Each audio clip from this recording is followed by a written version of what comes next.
Good afternoon. Hello, Good everybody. afternoon. Good afternoon, Alex. How are you? I'm very well. How are you? Okay. We always know it's 12 o'clock because of the bells. Yeah. Yes. I need I need Well, I need to we close. live in Italy. I need to close these windows. Good afternoon, everybody. Welcome to our Wednesday business focus activity at 12 o'clock. Good morning, Deborah. Good afternoon, Deborah. Deborah is here from Rome. Nice of you to join us. Uh, Today, we have chosen a business focus activity on emails at intermediate level, which we thought would be useful to you guys. And welcome back, Alessia. Nice, Yes, Celestia. nice that you've joined us again. Uh, this is great. It's nice to have regular people joining the webinars because it's nice company for us as well. These are hard times at the moment. Everybody is indoors, so it's nice to have some social interaction. You agree, Alex? Yes, definitely. Yes, I mean, we are here to help you with your English, but also I find you guys a bit of a help for us because it stops us from going a bit crazy. Yeah. Okay. Just to remind you, Alessia knows Alex and I, but for the guys that don't know us, I'm Richard. I'm originally from Wales, and I'm a corporate teacher in Milan in the school at Meravigli. We have 3 schools in Milan, but I teach. You're becoming my daily appointment. You're becoming our daily appointment as well, Alessia. Yes, we love that you keep on coming with us. Oh, it's great. It's great. So yes, I'm a corporate teacher, which means that I teach a lot at companies inside and outside Milan. And I have been living in Milan for around 4.5 years. And Alex, would you like to introduce yourself? Yes, welcome everybody. My name is Alexandra. You can call me Alex. I am bilingual, so I'm half American and half Italian. I live and work in Milan, and like Richard has just said, I am also a corporate teacher for MAES Milano Meravigli. So I work both with companies and with individual students or small groups, people who want to learn English for their work or their studies. So today's business focus activity is about emails. So we're going to be learning how to structure an email and how to apply it, to use it while working. So let's look Okay, and at, no, also please we're going to go. be looking at some rules about writing emails, some maybe advice for you guys, some standard phrases that maybe we use. Okay. Um, Mm-hmm. Great. Let's begin then. Oh, and Yes, guys, okay. as usual, for you guys that are there, please say hello to us. Give us your names. Tell us where you're from. Maybe what you do if you're students, or what your job is. So it'd be nice to hear from you. Okay. Exactly. So about this business activity, we're going to see, as I mentioned previously, we're going to manage the first contact with a potential client.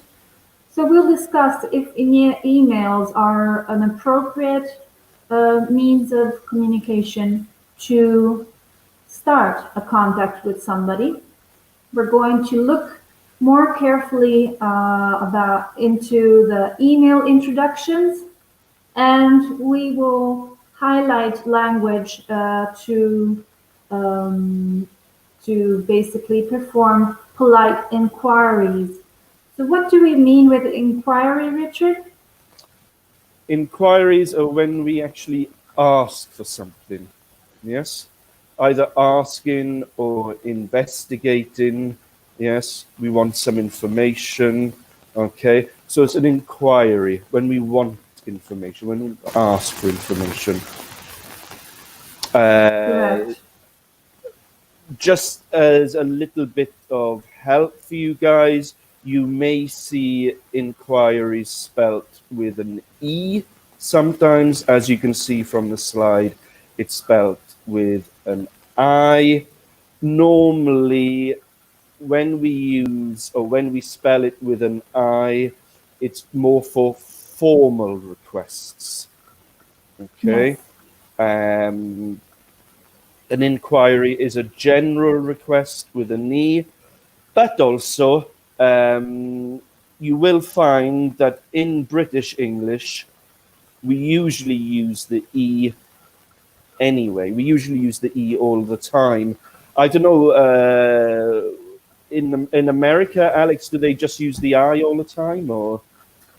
I'm trying to recollect. So basically, I think I with an inquiry with an I is more common in the Okay, U.S. right. Um, as Richard was saying, it may have this connotation of being a more serious and official type of investigation, so like a formal investigation. But in general, in the U.S., you will have it spelled like this with INQUIRIES, just small shades of meaning. Okay. So, any Uh, other clarification? no, I was just going to say hello to Vincenzo. I sent a message. He's tuning in from Rome. Hi, Vincenzo. Hello, Vincenzo. Hi. I don't know what the weather's like in Rome. It's probably very similar to here, but the weather's fantastic here. It's So probably lovely. I hope you Yes, have nice weather there. We're lucky these days also in Milan. It's beautiful. So let's Just that we start, can't go and anywhere. let's not think about it. So, Okay. getting your name out. Getting your name out. What does this sentence mean for you? Getting your name out. Give us some ideas. If you want to leave a message in a comment, please do. And let's look at the questions in the meantime. Then we'll give you the answer. So, what do you use emailing for on a daily basis, Richard? Um, basically, I think maybe just two things. Mostly work. Okay, when we are having some correspondence between our colleagues, like yourself, Alex, or maybe some of our bosses, especially now because we don't have so much face-to-face contact. Face-to-face contact, of It's a course. very it's a very convenient way to keep in touch, sharing information, sharing documents, uh, for example, and not a lot, but also I do use it to keep in touch with some friends or people I know in the UK. My parents are using the email a little bit more at the moment to send me photos and maybe just things in general, you know. What about you, Alex? The same or anything different? I'd say pretty much the same.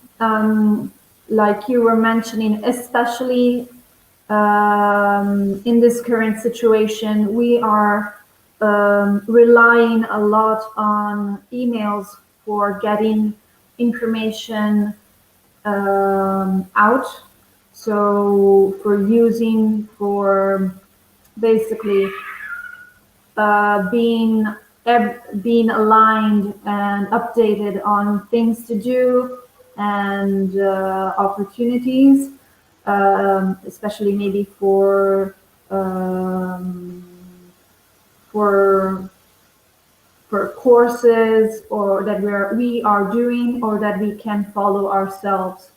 Um, I'm also using email to keep in contact with friends. For example, also my relatives.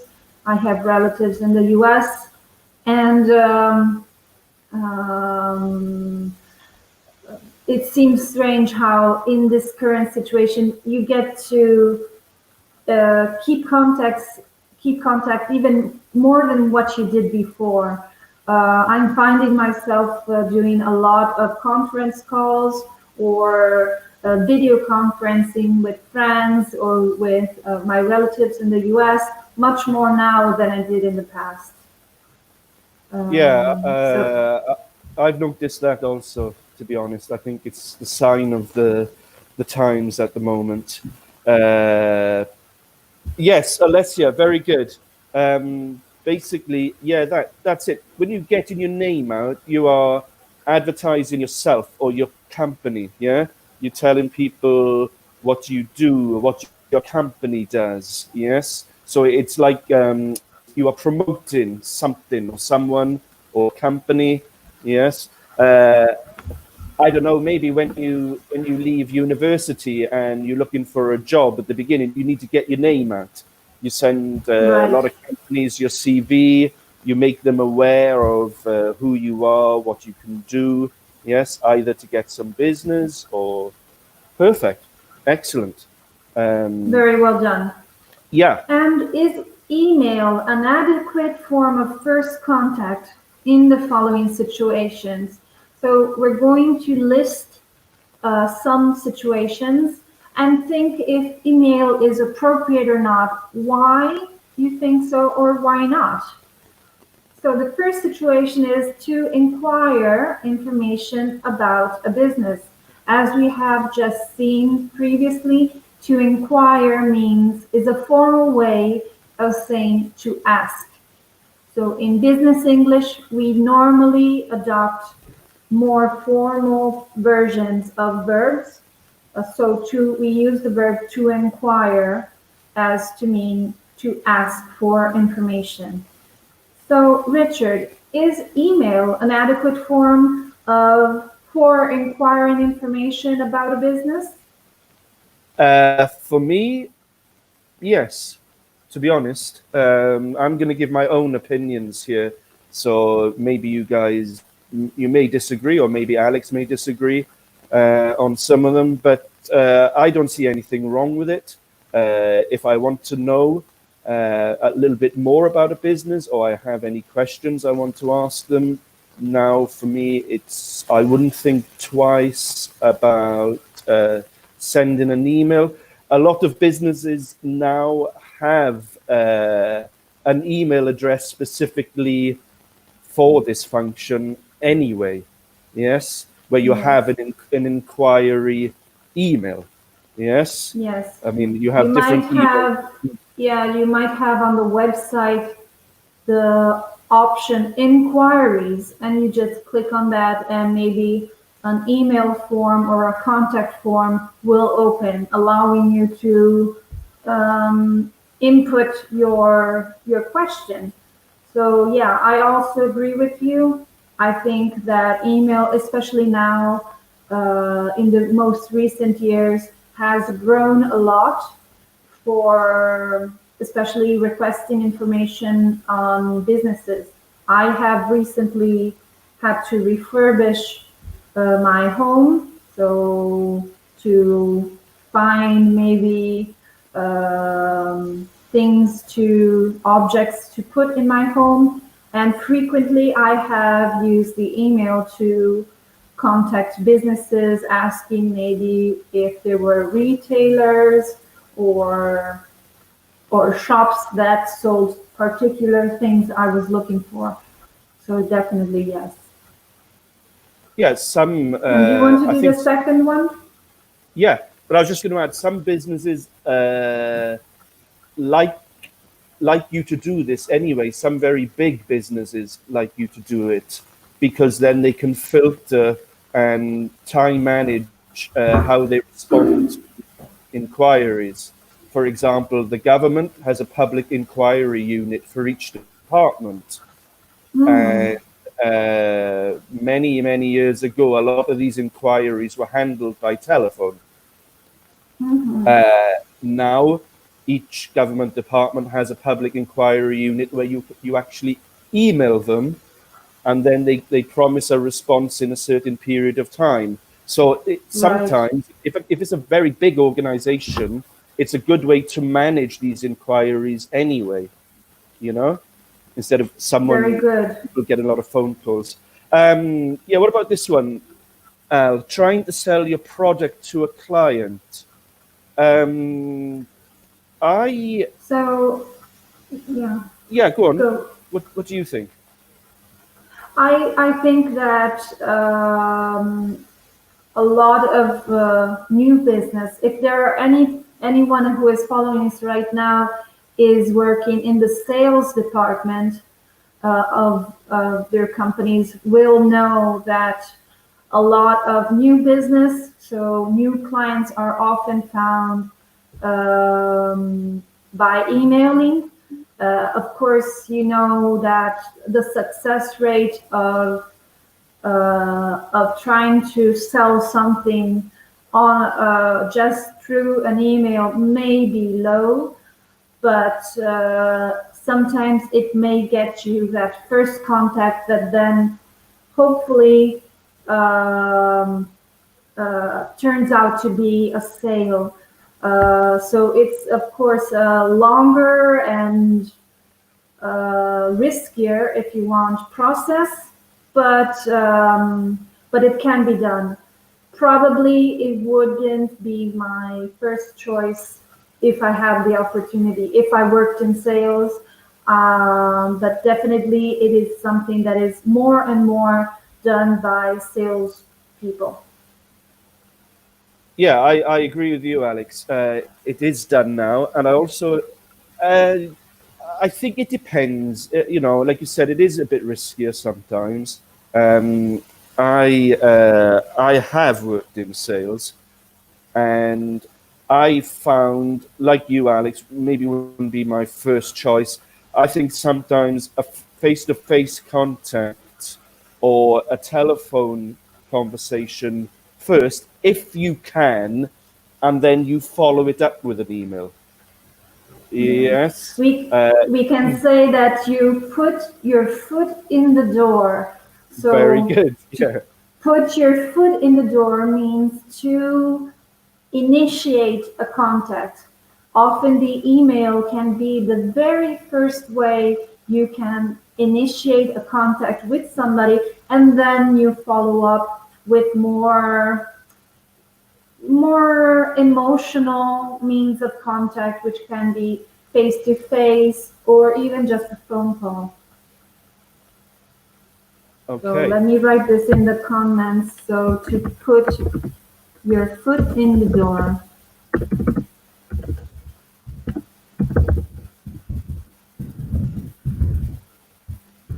So if you want to discuss in the meantime the next one, Yeah, sure. please. Looking to buy a product. We'll go through these maybe a little bit quicker. Looking to buy a product. Yes, maybe if you want to know a little bit more information about the product. Maybe you want to know something more about the specifications, what the product can do. Yes. Again, it could be a little bit quicker, a little bit easier, more convenient. Sometimes just to send an email instead of maybe going to the shop physically or something. Yes. also, they have a lot of this information to hand anyway. So you agree, Alex? Would you use it as a Definitely, yes, skill? yes. Like I said before, that was the main reason I adopted the email recently. Basically, I was looking for ways to buy a product, maybe in a real shop. So I would just use the email to contact a company and ask them if they had retail shops available locally. Okay. Inquiring about a product you already own.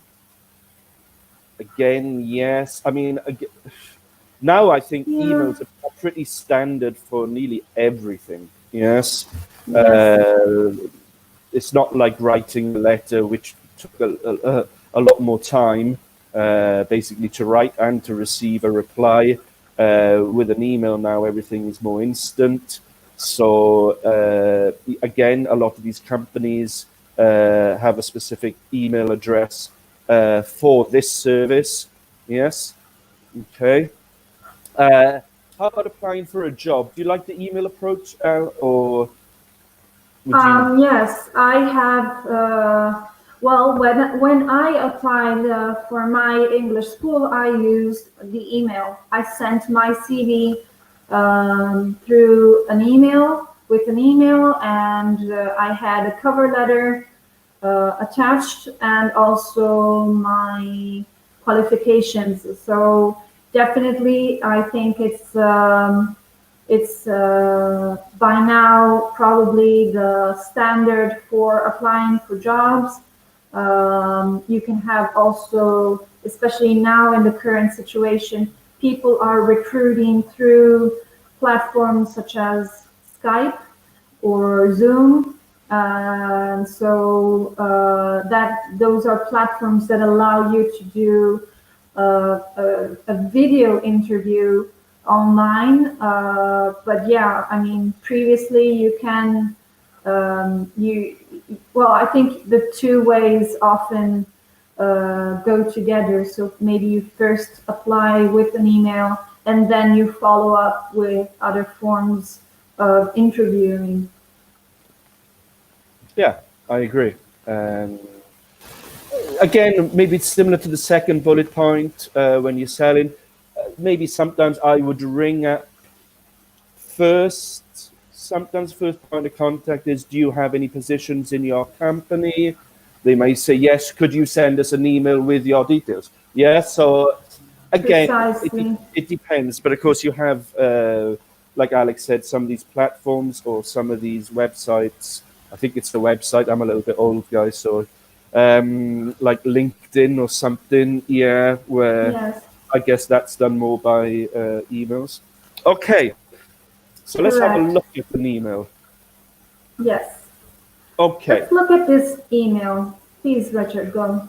right. So, guys, first thing, don't be worried about writing emails in English. You guys are intermediate level.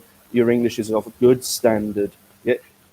Really, apart from the language, it's exactly the same as you would in Italian. Okay? Right. You start with a greeting. We have Dear Mr. Kinsley.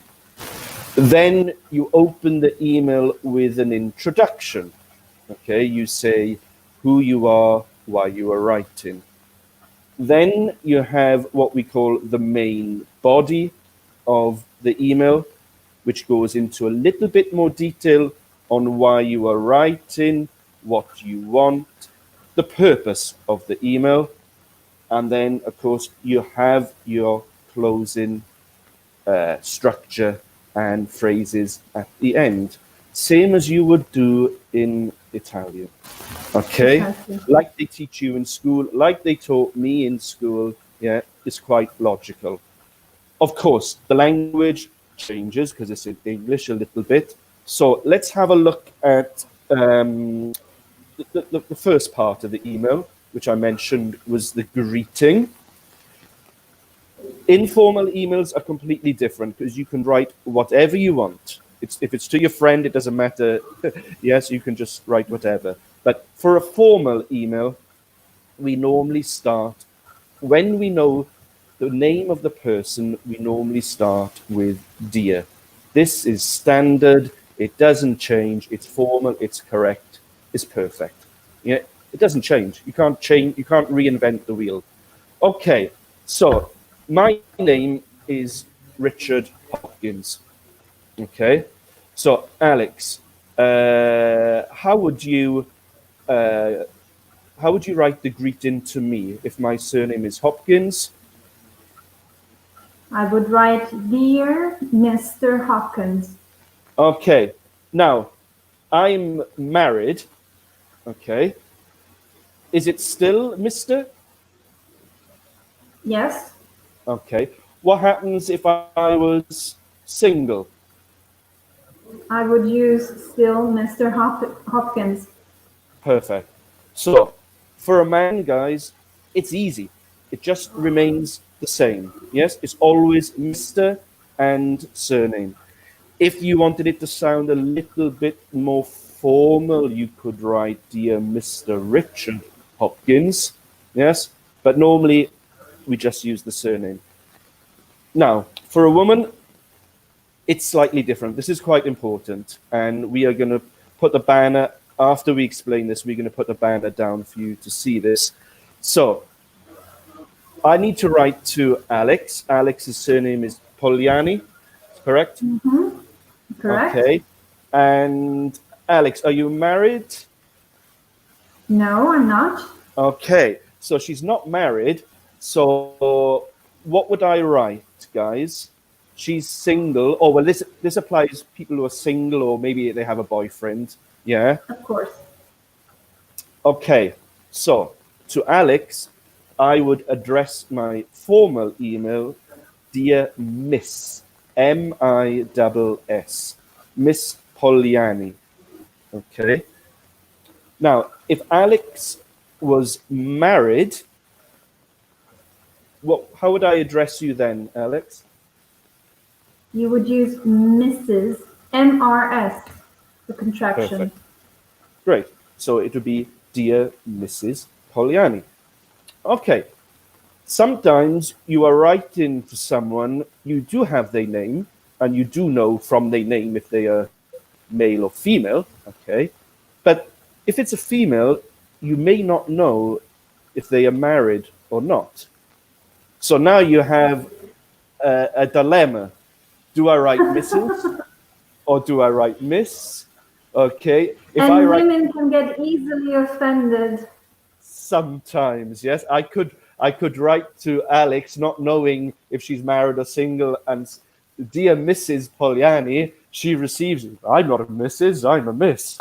Or I could write dear Miss, and she's married.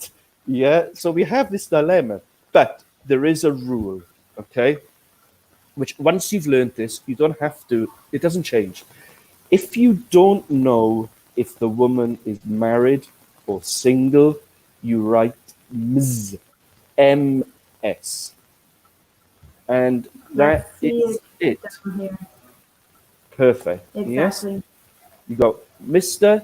for married or unmarried male, Miss unmarried female, Mrs. married female, and Ms. if you're not sure. Okay.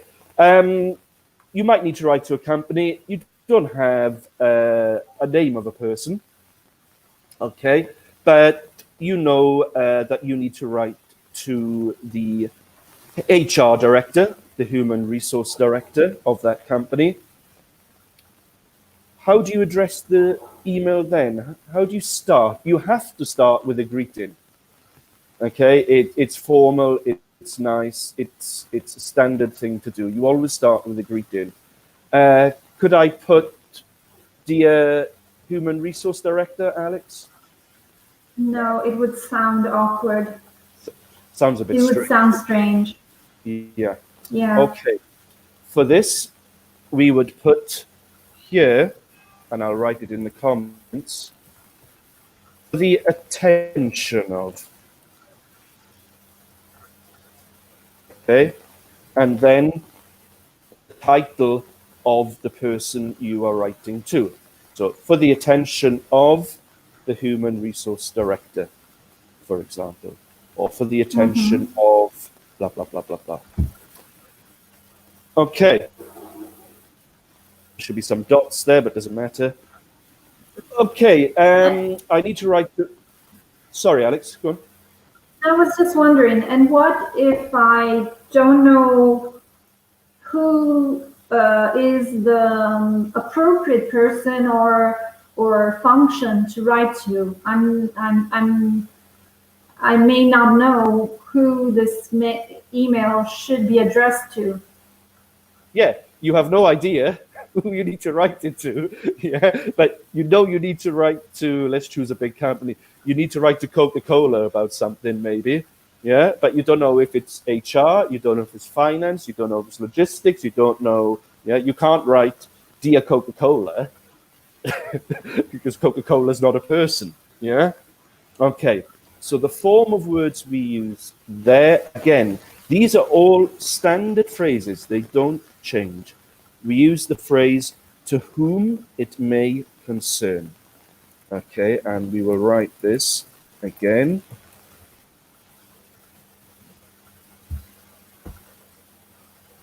Okay. Here. To whom it may concern, and then you open your email with the introduction. I am writing to you to inquire about blah, blah, blah, blah, blah, blah, blah, blah, blah. Okay. Whom is just a formal way to say who. Yeah. We don't say to who it may concern. It's to whom it may concern. Okay. This is probably one of the very few situations where whom has survived. Actually, whom is disappearing from common language. It's basically the relative for used as an object. So we won't get into that. Just memorize the sentence like it is, because in everyday speaking, you will never be using whom, although it is correct to be used when you are using the relative clause as an object and not as a subject. That's all you need to know. Just remember the sentence and don't think about whom. Okay, perfect. Very good, Alex. I agree. Yeah, it is a very old. It seems like a very old word now, but it has survived for this specific purpose. Yes, but it's not really something we tend to use a lot in English. This form. Okay, quickly, I'm just going to just show you one or two things before I pass you to Alex, so she gets a little bit of a chance to speak, because I'm speaking a lot here. So we have the greeting. The greeting is followed by a comma. So the punctuation mark we have is a comma, of course. Immediately following, right, we would, just to format the email properly, you would put a space, of course. Okay. And for each section, you normally space your sections. So you have your intro, space, main body, space, and then the closing. Okay. We create paragraphs. Those are Perfect. paragraphs. Great. Just a little bit of advice for you guys, and I think this is an Italian thing. The first letter of the introduction has to be a capital letter. Like you see here, he's got, my name is Kim Jones. You have a capital M. Yes, just because you have a comma, it doesn't mean that it's a continuation. Yes, this is a new sentence. It's regarded as a new sentence, so you use the capital letter. Okay. All right. Basic rules of email writing are no contractions. Okay. So if I was to write the word can't, I would write I cannot. Yes. Don't becomes I do not, for example. Okay. Try to avoid using phrasal verbs. Okay. It's not real. They're not really used in formal emails. You can always find a formal version of the verb, which is what it says there, formal verbs. And of course, we use a lot of modals. Yes, I would, could, should. Yes, they're more formal and a little bit more polite. Okay, Alex, the closing greeting, regards. You have anything to say on those type of things? Yes, so as we can see in this email, we have on the bottom over here, we have regards Kim Jones. So regards is a very common way to end a formal email.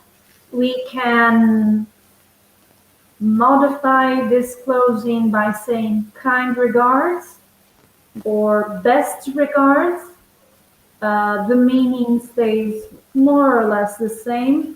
Regards may be perceived as a little bit cold, so you're kind of putting a distance with the receiver.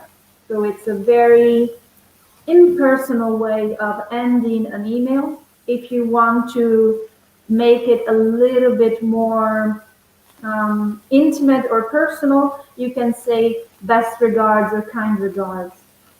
Other closings which are very common can be sincerely or yours sincerely. We wouldn't probably, correct me if I'm wrong, we wouldn't probably end a formal email with yours. Rather, we would say yours sincerely or simply sincerely. Do you agree? Yes, I agree. Yeah, I have seen it, and it's a good point. Actually, I didn't think about that. I have seen it, and to me, yes, as a British person, and this is my opinion, yeah, it does look strange. I'm not used to Yeah, it. Like I'm Alex not used said, to it also. you would write sincerely or yours sincerely. For me, yours sincerely is maybe the most formal uh, uh, closure ending we could use. Yes, bit more formal than regards, I would say. So again, guys, um, this is not rocket science as much. It's like you do in Italian. Yeah, you think of who your target audience is. Exactly. Who am I writing to? If I'm writing to this person, I might want to use more formal phrases or expressions or words. Or if I'm writing to this person, I can write in a different style. It's a very stylistic thing. I know, for example, when you have internal emails in a company, the language is slightly different. You know, Of course. for You example, may not have the greeting at all sometimes. So it really I depends. What we're giving you here are just general suggestions, but you can adopt your personal style when writing emails, of course. Yes, exactly. I've worked in some companies, and some of their internal emails start with, "Hi guys, just to let you know the meeting tomorrow has been changed." Blah blah blah. Of course, yeah, it's internal. Yeah, but we are looking at more sort of external emails, and of course, this is a first contact, so you don't know the person, so you keep it more formal. Um, Okay, so this is what we said. Let's go back to the first sentence. They say, I am writing on behalf of Easy Tax. What does behalf mean, Alex? So when I am introducing myself and the company I work for, I can say that I am writing in, I am representing, I'm contacting you uh, by representing a company. So to write on behalf of something or somebody means that you work in that company and that you are contacting them because you work there and it's part of your job. Okay, perfect, excellent.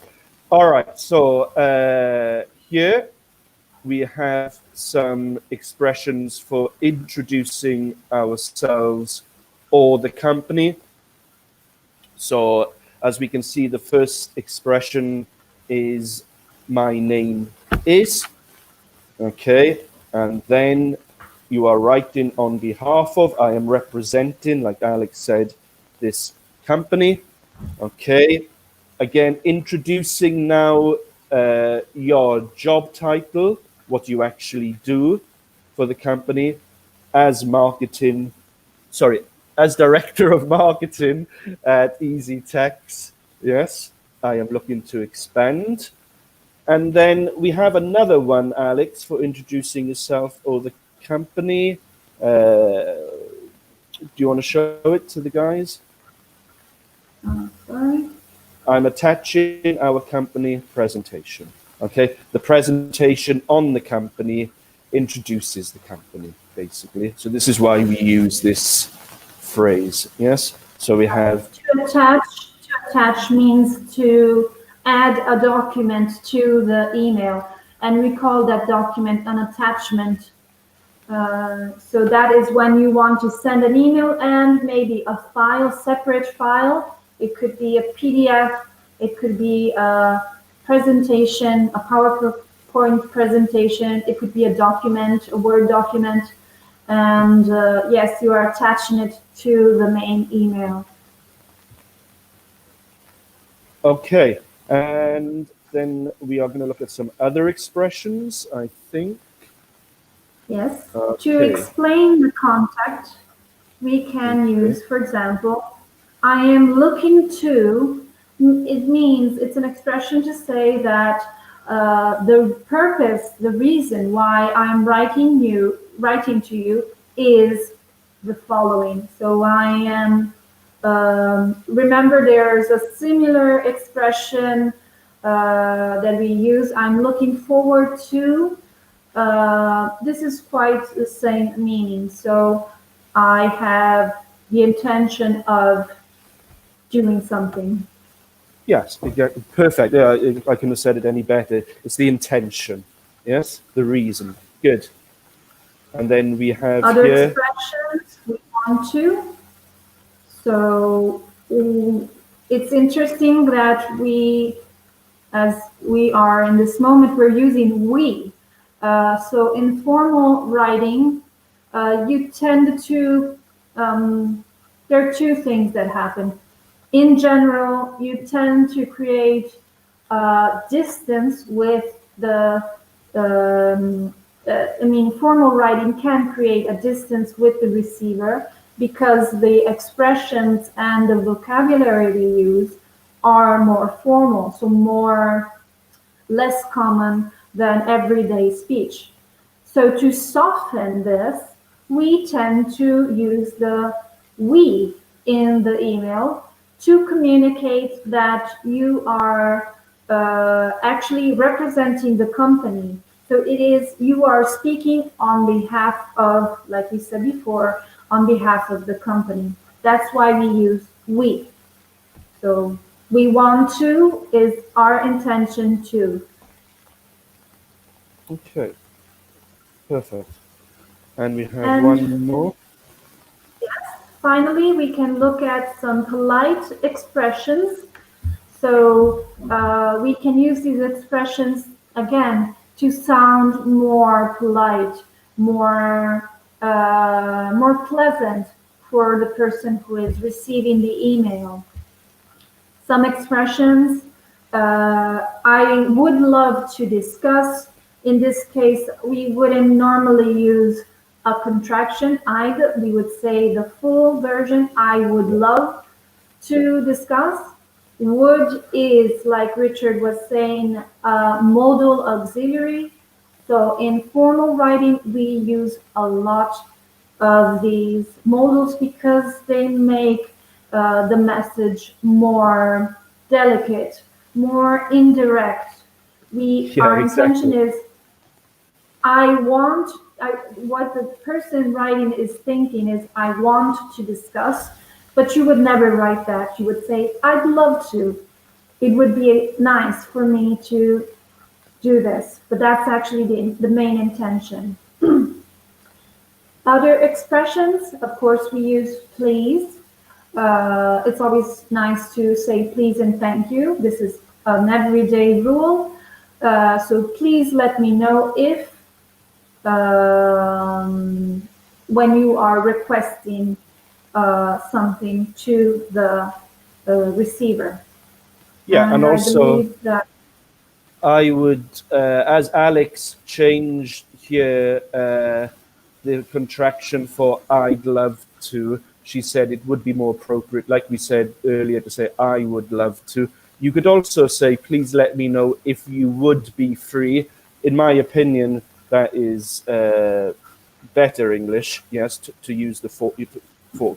And also, when we look at another example, we want to appeal above all.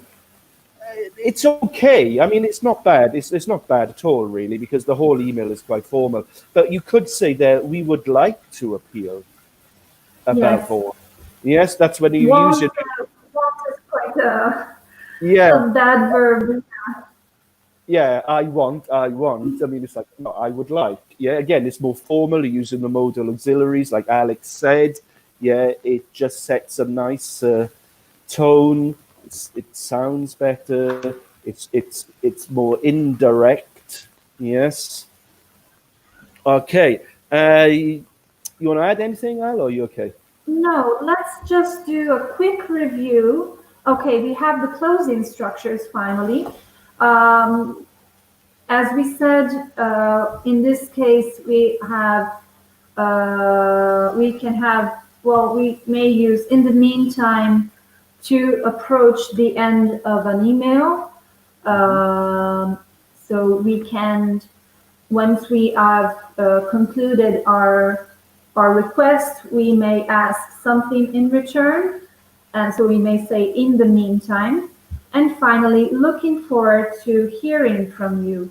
So always remember that after the expression looking forward to, you need to put the verb in the ing form. So it's looking forward to hearing from you with ing. And Okay. finally, like we said, regards, as we were saying, is a very common way to end an email. Yeah. Another expression we use towards the end, if you want information, you don't say, I want this information by tomorrow. I want this information by next week. I would be grateful. Yeah. I would be grateful if you could send me this information as soon as you can. I would be grateful. Just means really, I want it. But you're not going to say, I want. Yeah, you say, I would be grateful. Precisely. It's just nice. It's nice. You have to write these emails sometimes. You basically, yeah, you could be a boss, but it's your right to ask for it. But you put it, yes. If you're giving information to someone that maybe if they want to call you, if you require any more information, please do not hesitate to contact me on this number. Yeah, please do not hesitate to contact me. Yes. Yes. Remember that especially if you are writing emails to somebody that is of a higher level, so maybe you feel like you don't have the authority of asking something from that person, you may soften things up by using I'd be grateful. Yeah. So that empowers you to ask something from somebody that maybe has a higher level than yourself. I agree. And stylistically for me, maybe not you guys, where it has regards and Kim Jones, I normally put my name under the regards, not I to. agree. Do you do that, Al? Yeah, Yes, I absolutely. I think I suppose that there is a formatting issue here, so just for yeah. to allow you to read it correctly. But yes, the name would be at the beginning of the next row. Mm, yeah. So Okay. let's just quickly, very quickly do a review of what we have seen. Look please on the left of this slide. So as you can see, we have the four areas we have focused on the previous email, introducing yourself and your company. I can use the expressions I'm writing on behalf of. So that means I represent the company such and such as director of marketing. So you can write as and your position to introduce yourself. And you may mention to something that you think the receiver may already know of you by saying, as you may already know. And the next one, Richard? Is where we looked at explaining contact, the reason for contacting a company in the first place. I am looking to expand, or like Alex said, for me again, we are looking to expand would maybe be a little bit more appropriate in our opinions. We want to appeal. We would like to appeal. Also, you could use your modals. Yes. Okay. This is where we are giving, like we talked about, the main body of the email. Greeting, intro, and then what you want. Why you're writing. Yes, and you go into detail then by using some of these phrases. The polite contact. I'd love to discuss when you want to maybe continue the dialogue at a later date. Yeah, in further detail. Yes, please let me know if you would be free for a video conference, a telephone, for a meeting. Yes, uh, Monday sounds great. This is when you're trying to look for a confirmation. And Alex, the closing structures. Yes, like we said, so in the meantime, if you have any questions, this is when we are nearing the end. So we're almost at the end of our message and we want to request something from the receiver. And finally, the most common expression of all when writing an email, looking for to plus ing. So remember the ing when you write this. So Okay. I this is all for today. Mm-hmm. Thank you very, very much as usual. It's always very nice to see your comments and to see you participating. Please continue practicing your English, and for those who haven't yet, please subscribe to our YouTube channel to have daily and hourly access to free webinars on different business topics. So that's Perfect. all Thank from us. Thank you, Alex. Thank you, Bye. guys. And we shall see you soon, hopefully. Have a nice day, Bye. guys. Thank you. Bye. Have a nice Bye. day. Bye bye. Bye, Alessia.